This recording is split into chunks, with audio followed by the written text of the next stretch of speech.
everyone. So I'll be speaking about the topic on ensuring data privacy and focusing on encryption techniques. So when RA 10173 was not yet a law, and it was being sponsored by the late Senator Edgardo Angara, he mentioned that electronic devices, transactions, and processes characterize the information age in which we live. And in this digital era, information is the currency of power. It is valuable, coveted, at a very high risk.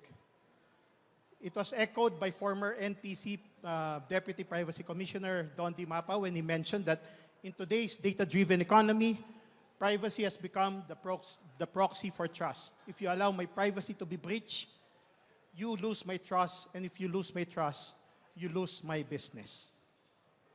So, as mentioned earlier, the short title of RA 10173 is the Data Privacy Act of 2012. This is the longer title. I just want to emphasize here that the Data Privacy Act protects individuals' personal information as differentiated from other types of information. So in a snapshot, this is what RA 10173 is. These are the different sections and the different topics under those different sections. So what do you mean by data privacy? The definition that I got is from the National Privacy Commission itself. It says that the right of an individual not to have private information about himself or herself disclosed and to live freely from surveillance and intrusion. So, under the Data Privacy Act, there are 3 data privacy principles, and these are transparency, legitimate purpose, and proportionality, or you can just call it TLP as the mnemonic. Under transparency, the law says that there should be no surprises in how our data is being processed, meaning the data subject must be aware of the nature, the purpose, and the extent of the processing of his or her personal information. On the other hand, legitimate purpose, of course, should mention that it should be required by law.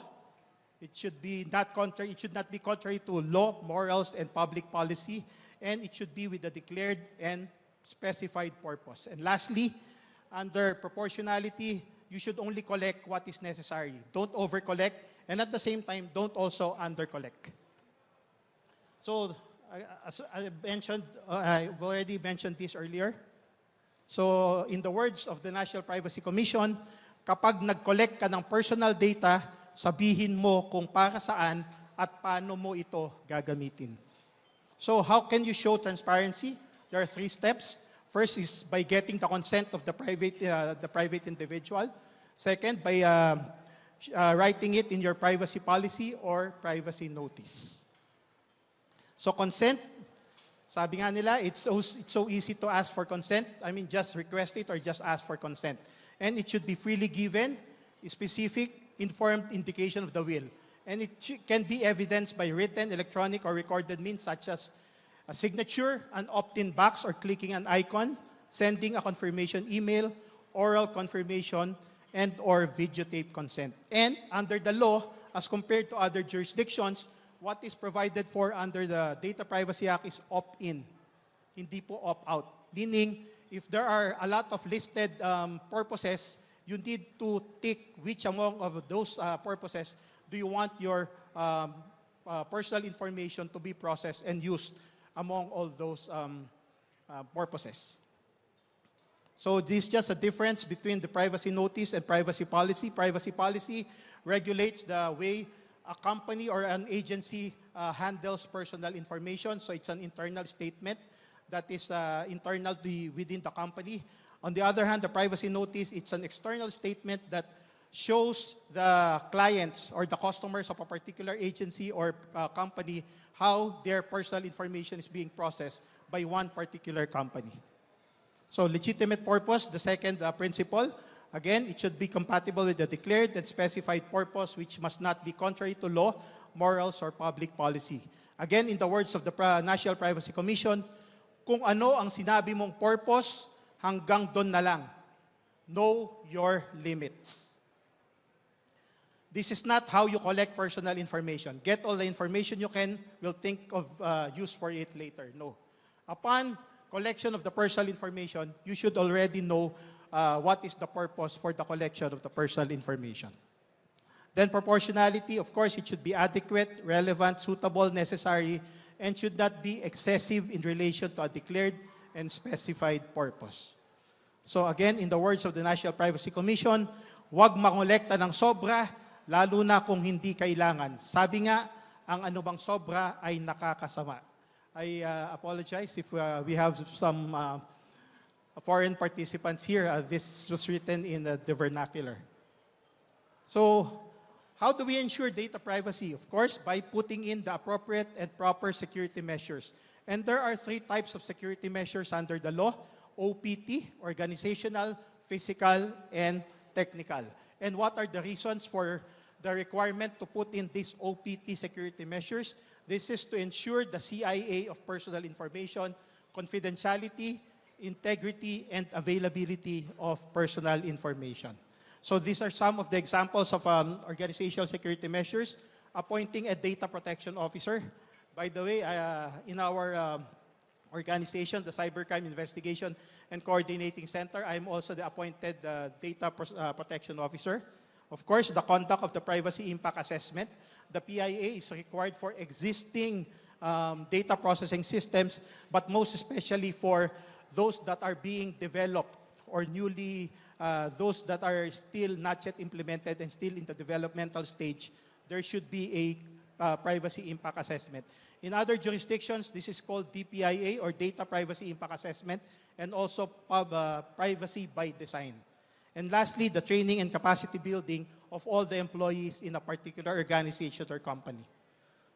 The National Privacy Commission mentioned that organizational security measures refers to the system's environment and individuals carrying out the security measures, and these are privacy manual, access control policy, and employee training.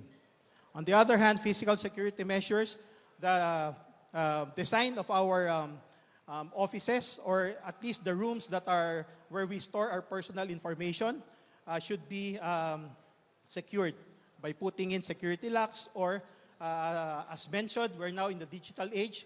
We can now use biometrics instead of just the plain security locks.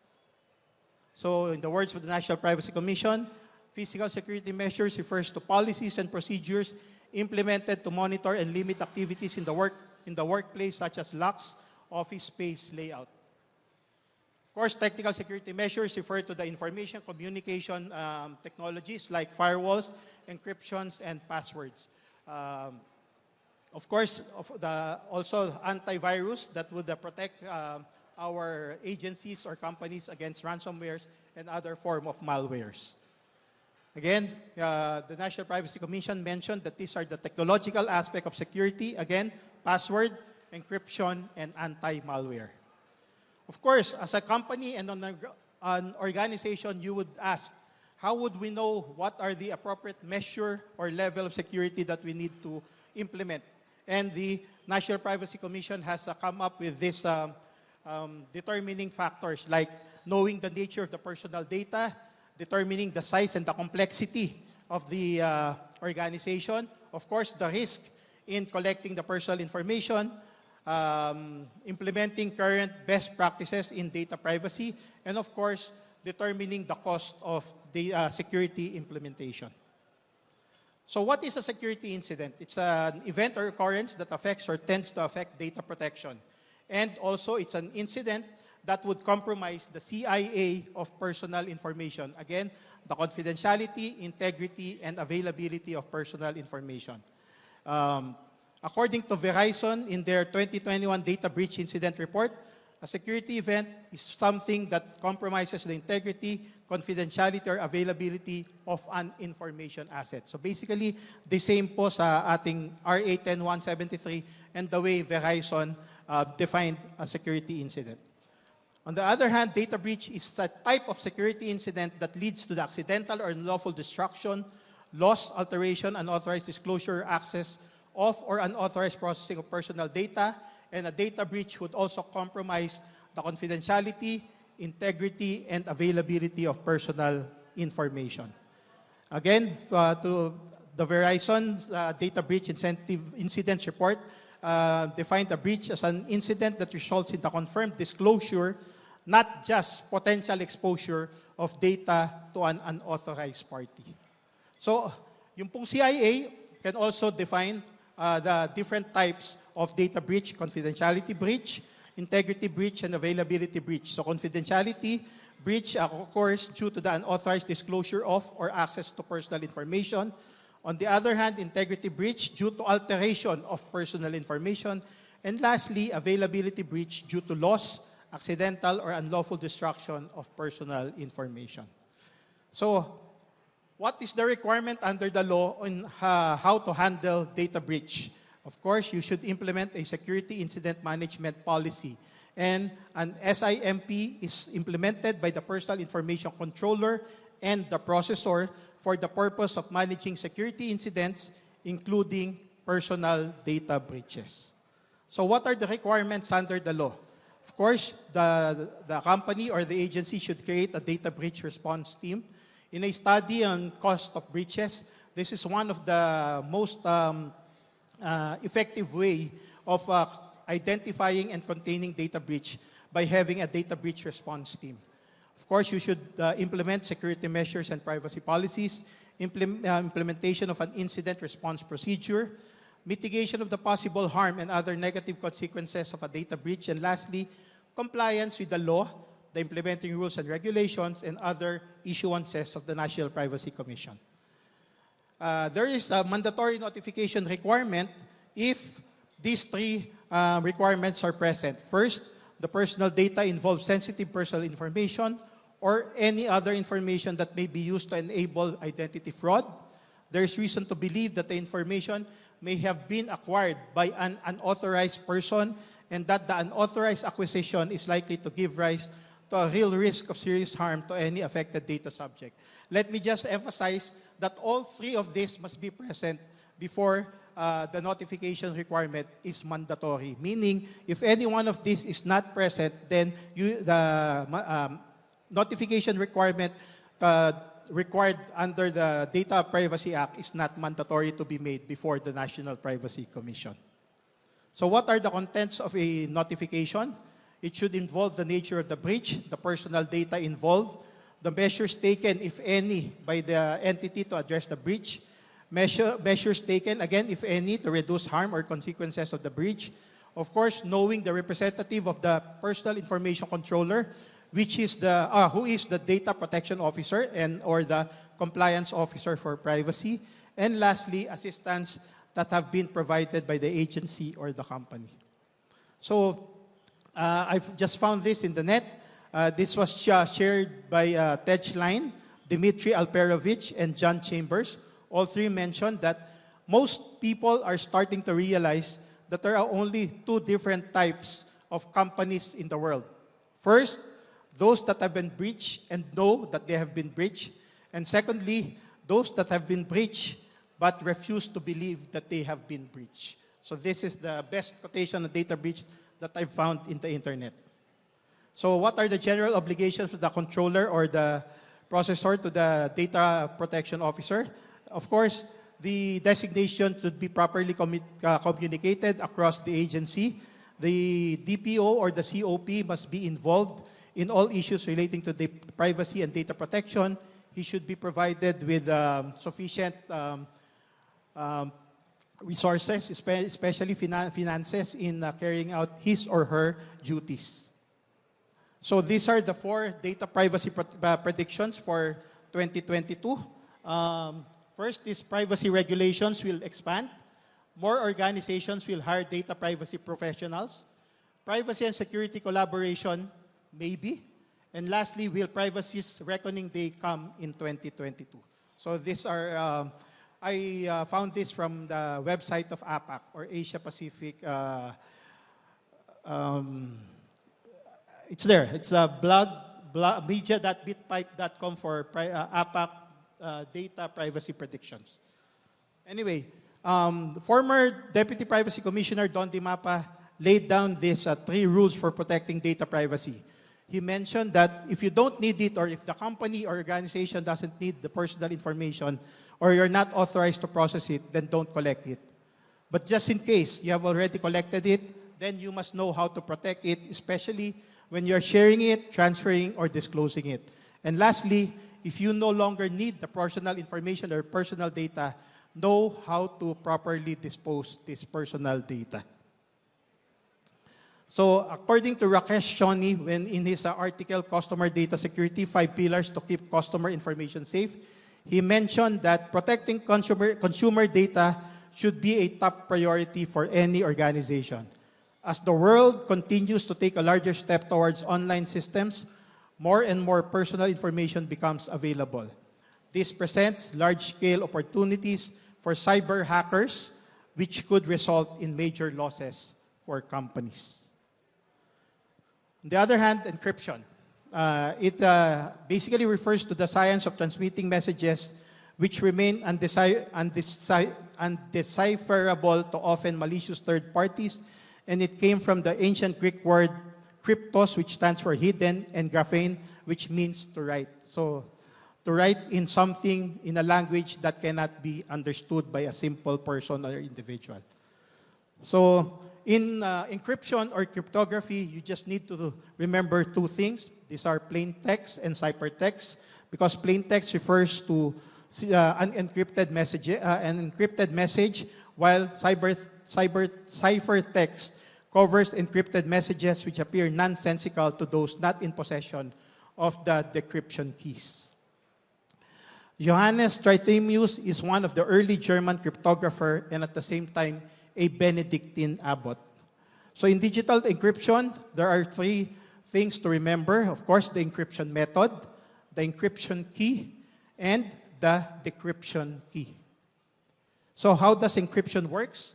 Encryption is a logical process whereby the party receiving the encrypted data, but also in possession of the key, can simply decrypt the data and turn it back into plain text. So if you know the encryption data, of course, you can turn something nonsensical into a plain text wherein you may now know again what the message is really all about. And for cyber criminals, since they have increasingly they have been they have been able to access stronger computing power, such that sometimes when vulnerabilities exist, they are able to gain access. So encryption is one of the better methods in preventing cyber criminals in accessing our personal information as well as other personal data. So data needs to be encrypted in 2 different states. First, at rest, and number 2, in transit. So encryption algorithm is just a mathematical formula used to transform a plain text or simply data into ciphertext. And it is an algorithm that will use the key to alter the data in a predictable way. And even though the encrypted data appears to be random, it can turn back into plain text by using the key again. So why is it that data encryption is necessary? For a lot of reasons. First, it would ensure the privacy of the personal data or personal information. Second, it would also ensure security of the personal information or personal data that you are sending to a particular person or an individual or company. Third, it would also ensure data integrity because it will help prevent malicious behavior of cyber criminals.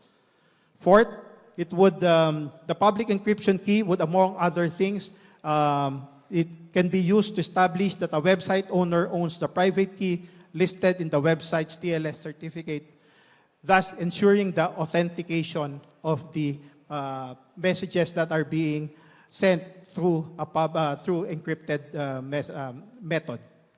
Of course, for all these reasons, many industry and government regulations require companies that handle user data to keep those data secured by using encryption methods. So it would answer the regulatory requirements of regulatory bodies across the country. There are 2 common encryption algorithms, and these are symmetric encryption algorithm, and the other one is the asymmetric encryption algorithm. So symmetric is just, the basic difference between symmetric and asymmetric is that in symmetric, there is only one encryption and decryption key. While in asymmetric, there is a different encryption key and another decryption key. So what are the types of asymmetric encryption key? This includes AES, or the Advanced Encryption Standard. And for those who are not yet aware of the requirement under the Data Privacy Act of 2012, it is highly recommended already by the National Privacy Commission that the AES standard that companies should already employ is at least 256 AES already. Because we have different types of AES like 128, 192, and 256, among others. So the NPC requires already the 256 AES standard. Of course, the 3DES, or also known as the triple data encryption, uses the data encryption standard cipher 3 times to encrypt its data. So what are the benefits of encryption? Of course, encryption is just is simply cheap in the implementation of the said standard. It can also save you from regulatory fines, the organization or the agency. It can also help in protecting remote workers, especially now that because of the pandemic, there are those that are doing remote work. In fact, our Civil Service Commission just approved the full flexi time, wherein you can, an employee, a government employee can work outside of their home, but not necessarily in their office, meaning they could work in other stations as long as they could protect the work that they are doing, and as long as they meet the 40 hours requirement in a 1 week's time work in the government. Encryption would also increase the integrity of our data, the one we are collecting and handling, as well as processing. And it can increase, of course, consumer trust. And I think this is the most important benefit of encrypting our data, because it would allow our consumer to trust more our organizations and agencies. So if you have further questions, just try to contact me in those social media accounts. On that note, let me end this by saying thank you very much. Thank you very, very much, Mr. Robert. Please. Thank you, Sir Robert, for taking us through your insights on data privacy techniques, data privacy, and transparency.